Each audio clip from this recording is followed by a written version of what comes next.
ये समझिए क्यों बिगड़ता है। जीवन में काम करते समय ही हमें पता पड़ जाता है कि ये काम होगा या नहीं। अंदर से ही आवाज आ जाती है कि ये काम पूर्ण होगा या नहीं। क्योंकि यदि हमारी अपने कार्य के प्रति आत्मीयता है, श्रद्धा है, आस्था है, विश्वास है, तो वो कार्य पूर्ण होता है। और जब हमारी श्रद्धा नहीं होती, आस्था नहीं होती, तो वो काम कहीं ना कहीं बिगड़ जाता है। क्योंकि बिना मन से किया हुआ काम अधवड़ में रह जाता है, पूरा नहीं होता है। तो आइए, आप सहपत्नी बैठे हैं, एक छोटा सा दृष्टांत देकर के आपको मैं बताना चाहता हूं। शीर्षक है पति परमेश्वराय नमः। पति क्या है? परमेश्वर है। पत्नी के लिए पति परमेश्वर है, तो पति के लिए भी पत्नी लक्ष्मी है और दिल की देवी है। जब हम पत्नी को लक्ष्मी समझेंगे, तो देवी समझेंगे, तो उसका देवी का, लक्ष्मी का स्वरूप हो जाएगा। और यदि उसे हम खाना बनाने वाली या झाड़ू पोछा लगाने वाली मानेंगे, तो झाड़ू लगाने वाली और रोटी बनाने वाली ही रह जाएगी। तो इसलिए कहा, जैसी रही भावना जागी, जिसकी जैसी भावना होती है परमात्मा उसके प्रति वैसा फल देता है। अपना आस्था होना चाहिए। जिस घर में पति पत्नी में दोनों में प्यार होता है, उसी घर को स्वर्ग का द्वार कहते हैं। जिन घरों में पति पत्नी में आपस में टकरार होती है, लड़ाई होता है, झगड़ा होता है, तो फिर उन घरों में सुख शांति समृद्धि नहीं होती। और उसका असर हम पर ही नहीं, हमारे बच्चों पर भी पड़ता है। जब हम आपस में लड़ते हैं, झगड़, तो उसकी जो छवि है हमारे बच्चों पर भी पड़ती है। इसलिए आपसे निवेदन यह है कि यदि किसी प्रकार से टेंशन में हो, गुस्सा में हो, तो कोशिश ये करो कि उसे हम पीने का प्रयास करें। जब हम शराब को पी सकते हैं, हम गुटखा को खा सकते हैं, बहुत सारी जहर जैसी चीजों को हम ग्रहण कर सकते हैं, क्या हम गुस्से को नहीं मार सकते? और गुस्से को मारने का एक उपचार है कि जब आपको बहुत ज्यादा गुस्सा आ रहा हो, तो आप एक गिलास पानी अवश्य पिए। जब आपका दिमागी संतुलन बिगड़ रहा हो, तो आप थाली न रहें, क्योंकि थाली मूल शैतान का होता है। और शैतानियत में या तो व्यक्ति सामने वाले को मारता है, और फिर कहीं पेश नहीं जाती तो खुद मरने के लिए खुदकशी कर लेता है। इसीलिए जब जब मानसिक तनाव हो, टेंशन में हो, गुस्सा में हो, दिमाग में भूचाल जैसी चीज आ रही हो, तो हमें खेती बाड़ी का, घर से बाहर का कोई कार्य तुरंत तलाश कर लेना चाहिए, जिससे कि हम समाज की, संसार की बातों में उलझ जाएं और वहां हमारा ध्यान केंद्रित न रहे झगड़े फसाद में, लड़ाई में, कलेश में। जब भी दिमाग में किसी प्रकार का इस तरीके की हलचल, इस तरीके का कोई तूफान, क्योंकि गुस्सा बहुत बुरा होता है, जब ऐसी स्थिति हो तो हमें घर से निकल जाना चाहिए। कोई समाज का, खेती बाड़ी का ऐसा काम याद कर लेना चाहिए, जिससे कि घर में कोई बुरी घटना होने वाली है वो न हो। बुरे वक्त को कुल मिलाकर के टालना चाहिए। और जब जब हम टेंशन में हो, दिमाग में किसी प्रकार की समस्या, परेशानी हो, तो हम उस समय अपने को व्यस्त कर लें, क्योंकि वो समस्या, वो परेशानी और ज्यादा आपको बेचैन और परेशान करेगी। यदि आप थाली बैठ गए तो आपको व्यस्त रहने की आवश्यकता है। तो अब जो मैं कहने जा रहा हूं उसे आप ध्यान से सुनेंगे और समझेंगे। एक मंत्र आता है जो चारों वेदों का मंत्र है और उस मंत्र के बहुत सारे नाम हैं। उसे हम गायत्री मंत्र कहते हैं, उसे हम सावित्री मंत्र भी कहते हैं, उसे हम जावित्री मंत्र भी कहते हैं, उसे हम सविता मंत्र भी कहते हैं, उसे हम महामंत्र भी कहते हैं, उसे हम गुरु मंत्र भी कहते हैं और उसे हम वेदों का सबसे बड़ा छंद भी कहते हैं। इस मंत्र के जाप करने से सकल ऐश्वर्य के जितने भी साधन हैं हमको प्राप्त हो जाते हैं। उससे परमात्मा हमको मेधावी बुद्धि देता है और बुद्धि से दुनिया की तमाम समस्याओं का समाधान हो जाता है। उससे हम प्यारे परमात्मा से मेधावी बुद्धि की प्रार्थना करते हैं।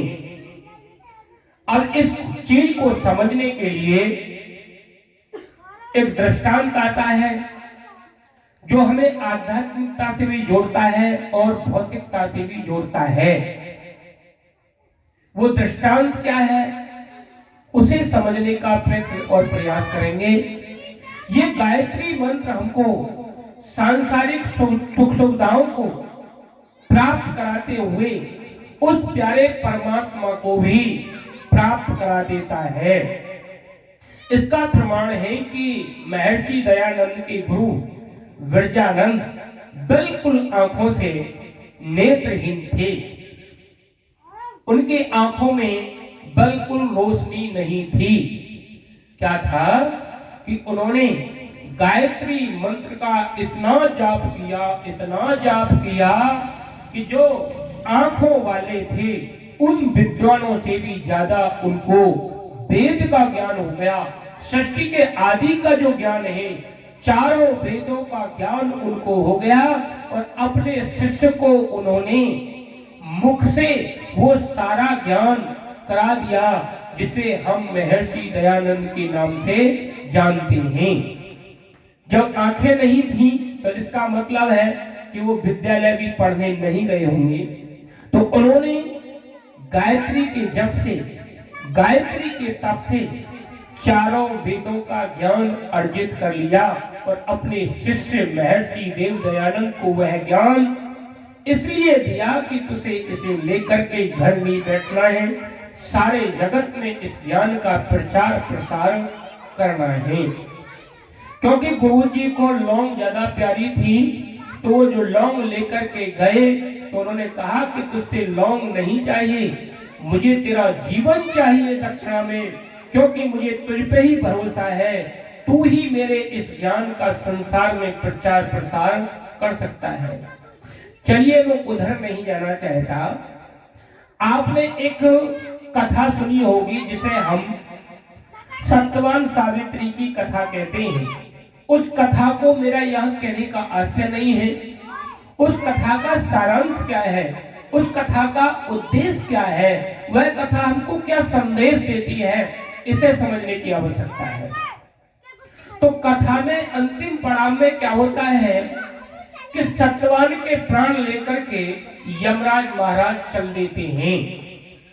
जब यमराज महाराज सत्यवान के प्राण लेकर के चल देते हैं तो सावित्री पीछे पीछे चल देती है। जब पीछे पीछे सत्यवान यमराज के चल देती है तो यह यमराज पूछते हैं कि बेटा तू कहां आती है? तो इसने कहा कि जहां मेरा पति रहेगा मैं वहां रहूंगी, क्योंकि पति परमेश्वराय नमः, पति ही परमेश्वर होता है। यमराज महाराज ने बहुत प्रकार से समझाने का प्रयत्न और प्रयास किया और कहा बेटा जीव अकेला आता है, अकेला जाता है, इसकी अवधि पूरी हो गई है, हम इसके प्राण वापस नहीं कर सकते, तू लौट जा। इसने कहा नहीं, जहां ये रहेंगे मैं वहां रहूंगी, या तो मुझे इनके साथ ले चलिए या मेरे पास इनको छोड़ दीजिए। जब बहुत ज्यादा जिद सावित्री ने की तो यमराज महाराज ने एक विकल्प बीच का निकाला और कहा, बेटा इसके प्राण तो वापस हो नहीं सकते, तू चाहे तो हम इसके प्राणों के बदले कोई वरदान दे सकते हैं। अब यहां से ये बात समझने की आवश्यकता है।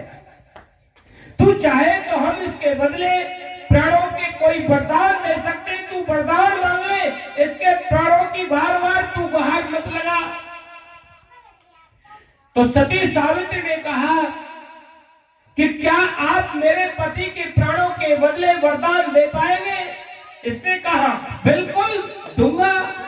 इसने कहा मुझे विश्वास नहीं होता, आप दरवाजा भरिए, 3 बार कहिए कि मैं वरदान दूंगा। तो इसने हाथ से हाथ मार करके 3 बार कहा कि मैं जो बोला हुआ वरदान है उसे दूंगा दूंगा दूंगा दूंगा। तो दोगे तो ध्यान से सुनो यमराज महाराज। आज माताओं बहनों बेटियों समाज और परिवार को चलाने के लिए इतने विवेक बुद्धि की आवश्यकता है जिसमें जितनी की हमारी पुरखा दादी सावित्री में थी। आज सावित्री सत्यवान से त्रिवाचा मांग करके कह रही है कि यमराज महाराज यदि आप वरदान देना चाहते हैं तो सुनिए, मेरा ससुर अपने नाती को सोने के कटोरे में दूध पीता देखे। यमराज महाराज ने कहा तथास्तु एवं अस्तु, ऐसा ही होगा। तो यह सावित्री ने दोबारा से कहा कि मैंने क्या कहा, तुमने क्या सुना, क्या विचार कर लिया? मैं कह रही हूँ मेरा ससुर अपने नाती को सोने के कटोरे में दूध पीता देखे। यमराज महाराज ने कहा तथास्तु एवं अस्तु, ऐसा ही होगा। तो इसने कहा कि ऐसे कैसे हो जाएगा? मेरे ससुर के नाती का मतलब है मेरे पुत्र होना। मेरे पुत्र कैसे होगा जब मेरे पति को आप अपने साथ ले जा रहे हो? तो यहाँ यमराज महाराज ने कान पकड़े और कहा कि हे सावित्री, तू जीती और मैं हार गया। तो जिस प्रकार से सावित्री ने अपने पति सत्यवान को प्राप्त कर लिया, इसी प्रकार से हम गायत्री से, जावित्री से, इस सविता मंत्र से सत्यवान के मतलब प्यारे परमात्मा से, सत्यवान अर्थात सत्य का जो स्वामी है वही परमात्मा, हम इस गायत्री से, जैसे गायत्री उसने सावित्री ने अपने पति सत्यवान को प्राप्त कर लिया, वैसे ही हम गायत्री से उस सत्यवान परम पिता परमात्मा को प्राप्त कर सकते हैं।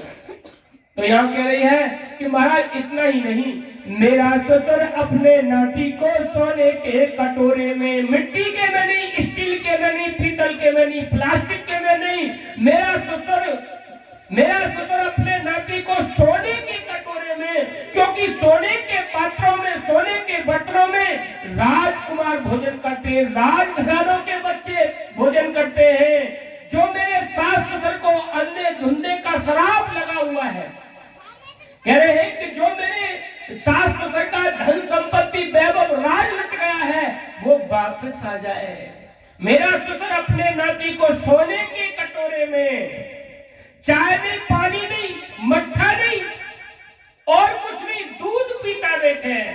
क्योंकि कहते हैं जिस घर में दूध होता है उसी में देवता निवास करते हैं, और कहते हैं दूध से ही दुनिया के खाद्य पदार्थ बनते हैं, चाहे वो रबड़ी है, कलाकंद है, बर्फी है, खीर है, दही है, मट्ठा है, चाय है, कुछ भी तो है वो सारे के सारे दूध से बनते हैं। तो यहाँ कह रही है मेरा ससुर अपने नाती को सोने के कटोरे में दूध पीता देखे, अर्थात उनको जो अंधे धुंधे का शराब लगा हुआ है वो स्वामी हट जाए। तो यहाँ हमको ये दृष्टांत ये सीख देता है, किसी भी सवाल को सरल करने के लिए एक सूत्र की आवश्यकता होती है, किसी सिद्धांत को सिद्ध करने के लिए एक दृष्टांत की आवश्यकता होती है, किसी बात को समझाने के लिए एक उदाहरण की आवश्यकता हो सकती है। तो इसको आप दृष्टांत मान लें, इसको आप सूत्र मान लें, इसको आप उदाहरण मान लें कि गायत्री मंत्र के जाप करने से हम दुनिया के तमाम सकल ऐश्वर्यों को प्राप्त कर सकते हैं। जैसे कि सावित्री ने अपने पति को भी प्राप्त कर लिया और उसने अपने सास ससुर के लुटे हुए वैभव राज्य कीर्ति को भी प्राप्त कर लिया, पुत्र को भी प्राप्त कर लिया और धन ऐश्वर्यों को भी प्राप्त कर लिया। वैसे ही गायत्री मंत्र के जाप से हम जीवन के समस्त वैभवों को प्राप्त कर सकते हैं।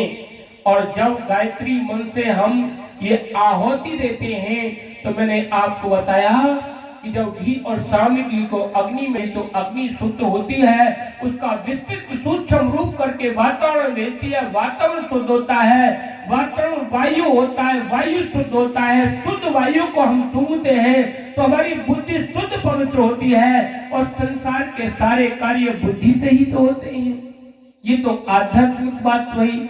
अब आप भौतिक बात देखेंगे कि ये सकल संसार उस प्यारे परमात्मा का घर है। इस घर में रहने वाले जितने भी जीव जंतु हैं वो प्यारे परमात्मा की संतान हैं।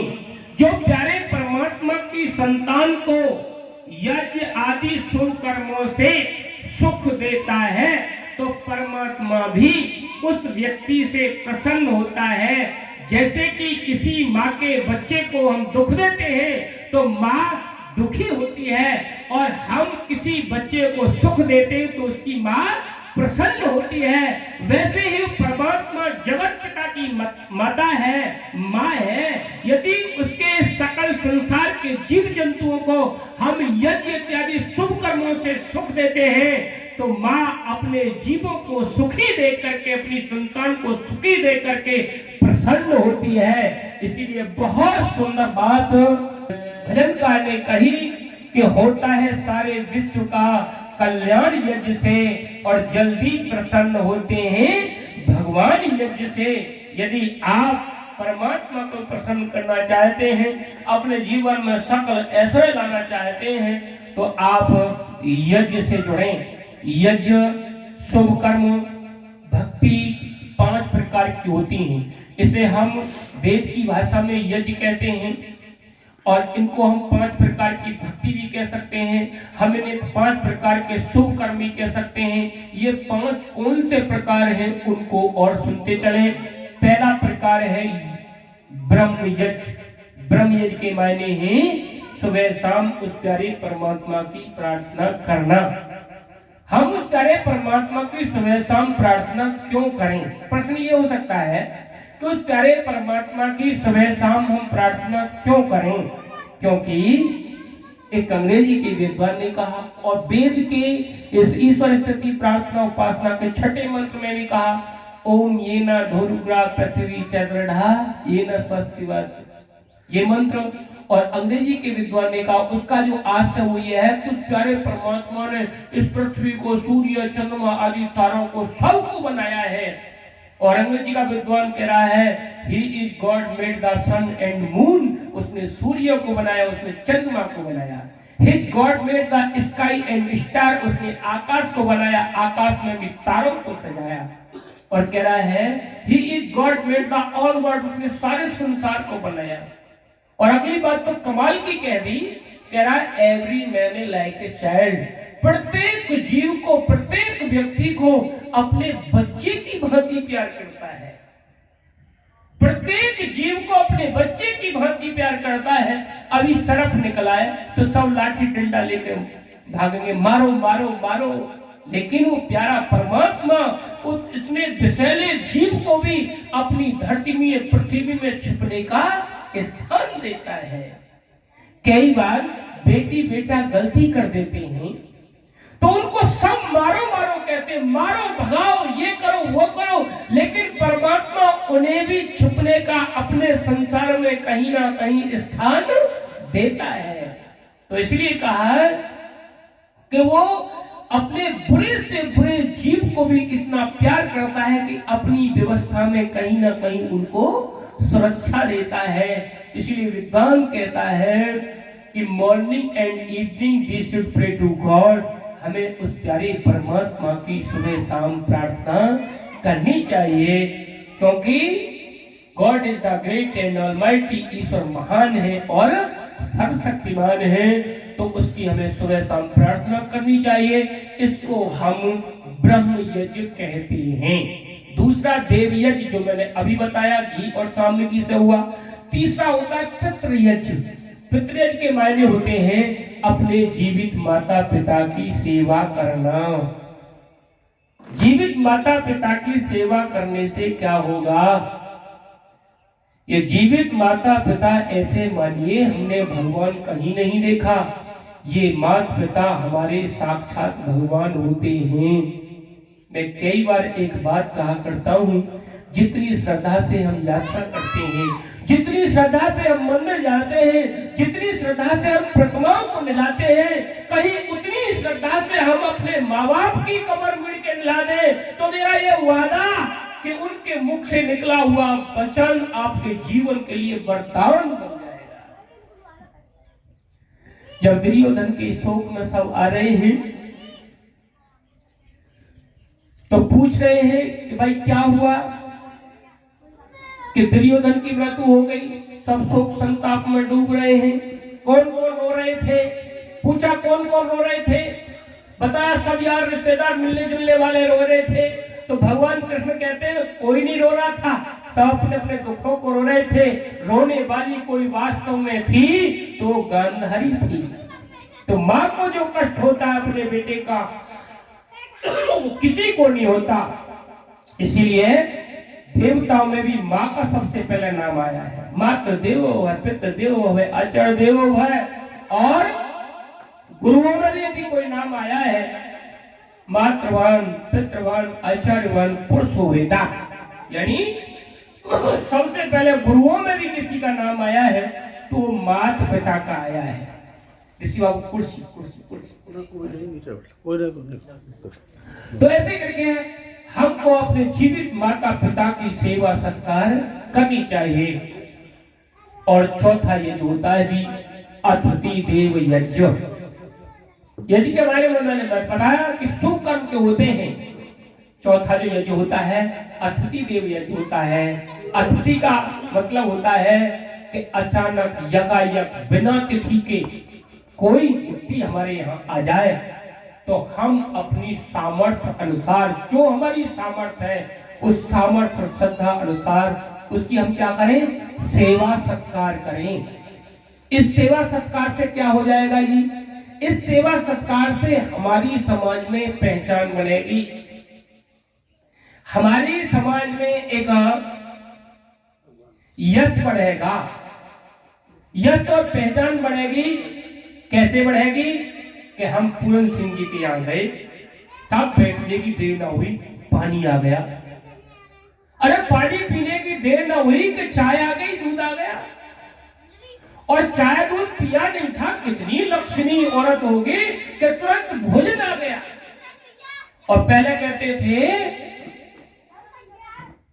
कि तवे की आवाज 100 कोस तक जाती है। तो तवे की आवाज 100 कोस तक जाने का मतलब ये नहीं कि हम तवे को चिमटा फुकनी से पीट रहे हैं ना।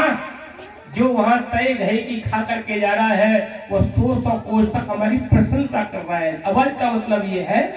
और अब 100 कोस तक नहीं, अब तो आवाज हजारों हजारों कोस तक जाती है, क्योंकि ऐसी सुविधाएं हैं कि व्यक्ति हजारों हजारों कोस की यात्रा कर लेता है। तो इससे क्या होता है? हमारा यश बढ़ता है, हमारी पहचान बनती है। और 5वां यज्ञ होता है बलवेश देव यज्ञ, अर्थात इसका मतलब होता है, बस समापन की ओर है। ये क्या होता है? ये कुत्ता, बिल्ली, चिड़ी, चांगड़ा, पशु इत्यादि जो हम पर आश्रित हैं, हम उनको हिस्सा दे करके चलें। कोई याचक हमारे दरवाजे पर है तो हम 100 काम छोड़ें, पहले उसकी संतुष्टि करें। भोजन करना चाहता है भोजन कराएं, वो कुछ लेना चाहता है उसे दें। जितनी देर वो खड़ा रहेगा उतना ही ये समझ लीजिए आप पर ऋण हो रहा है। कुत्ता बिल्ली आ जाए तो एक गमनी के लेकर डंडा उस पर पड़े ना, उसका हिस्सा जो भी टुकड़ा, रोटी, आधी रोटी जो भी डालना चाहे तो उसे डाल करके जब उसे धमकाने का अधिकार है, क्योंकि वो गांव की भाषा में बेझोली का फकीर है, वो तुम पर आश्रित है। उसको भी हम हिस्सा दे करके चलें। कुत्ता, बिल्ली, पशु इत्यादि पशु खोर पर बंधे हुए हैं, चारे के लिए रमा रहे हैं, हम हवन सत्संग कर रहे हैं, तो वो भी हमारा अखार्थ है, बेकार है। हम उनकी भी तसल्ली करते हुए चलें। तो ऐसे करके ये जीवन में 5 शुभ कर्म, इनको हम वेद की भाषा में यज्ञ भी कहते हैं, इनको हम 5 प्रकार की पूजा भी कह सकते हैं, हम इनको 5 प्रकार की भक्ति भी कह सकते हैं। हमारे बीच में आचार्यों के आचार्य, प्राचार्य, गवर्नमेंट इंटर कॉलेज राजस्थान के पूर्व प्रधानाचार्य श्रीमान आचार्य गजेंद्र सिंह जी, और हमारे बीच में बहुत उच्च कोटि के फिलोसोफर श्रीमान सुरेश आर्य जी, जिनका अपना बिजनेस है और बहुत बड़े ऊंचे स्तर मनुष्यों का चिंतन आप रखते हैं। तो मैं ज्यादा विलंब न करके ऐसे विद्वानों के दर्शन मात्र से ही कल्याण हो जाता है, तो मैं निवेदन करूंगा कि आप हमें 10-10, 5-5 मिनट का आशीष वचन देकर के कृतार्थ करेंगे। तो सबसे पहले मैं बुजुर्ग